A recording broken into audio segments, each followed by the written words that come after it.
I'm Cape Joel, and this is Comic Smack, your weekly, daily, all the time, anytime comic show where I give you your fix, everything you need to know from the world of comic books and superheroes. And on today's show, we are taking a closer look at Daredevil issue number 19. Do the Purple Children hold the key to fixing Matt Murdock's secret identity problem, or do they bring their own problems to the table? Let's hop on in together and find out, shall we? Okay then, so as we join the comic, Matt gets us all up to speed on who the Purple Man is, in case, God forbid, this should be your very first Daredevil story and you don't know the weight or severity of the character. But hey, don't worry if you only know Zedediah Kilgrave from the Jessica Jones TV show, because he looks even more like David Tennant now than he ever did before. Seriously, look how Doctor Whoian he is now. Now, at the end of the original premiere Purple Children story from Mark Waid, Matt went out of his way to split the kids up so their evil father could never manipulate their power, or they themselves become corrupted by their own gifts. Those gifts, again, in case you forgot, is the power of suggestion via pheromones. Basically, if they say it, you have to do it, and the more Purple Children are together in the same room,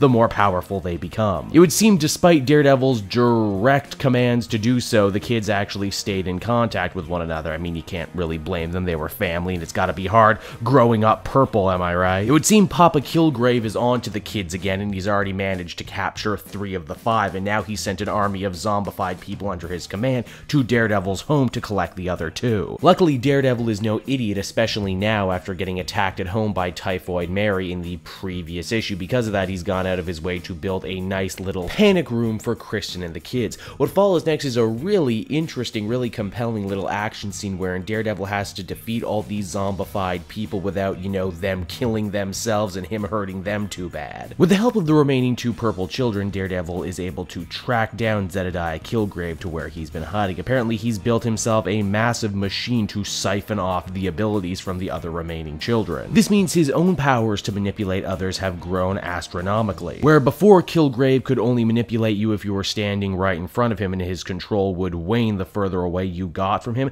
now there's no telling how powerful he is. Geez, you know, with the Purple Children and a machine that size, you could, oh, I don't know, maybe get an entire world to forget a certain superhero's secret identity? Just maybe, just throwing that one out there. As the comic winds down, our hero sadly learns all too well the villain's new reach as he himself comes under the control of the Purple Man and is forced to attack the children. Daredevil number 18 is another installment in what I'm continuing to call Charles Soule's great saga, his masterpiece that he's currently writing. We get to see a great writer take a classic Daredevil bad guy in Kilgrave, but also, you know, kinda use him in interesting and different ways. Also, I know I showered this book with praise last issue for picking up some of the Waid continuity and running with it here, but it bears repeating, that's a really good pickup. Furthermore, I'm more interested in this story now that we see Daredevil under the control of the Purple Man. Is it possible that maybe he did something under the control that he regretted? Is that what ultimately pushes Matt over the edge to making it so everyone forgets who he is? It's an idea. Overall, I'd give this issue a very solid 8 out of 10, and I can't wait to see where this goes. This is really shaping up to be a really strong story. Well, there you go, another Daredevil story on the books. If you want to keep up on what other videos I got coming on the channel, please, by all means, check out some of these I have on offer. And while you're at it, don't forget there's always social media. I got Twitch, I got Twitter, I got Instagram, I've got it all, man, and for updates on the channel, you can always follow me right there. Links down in the description. And hey, if you want to pass the time with something a little longer, you can always head on over to SoundCloud and listen to the Comic Multiverse Podcast. That's the comic book podcast I do every week with Matt from Fortress Assaulted. It's a good listen, and I'm not just saying that. So until next time, everyone, I've been Cape Joel, and I will see you in the next video.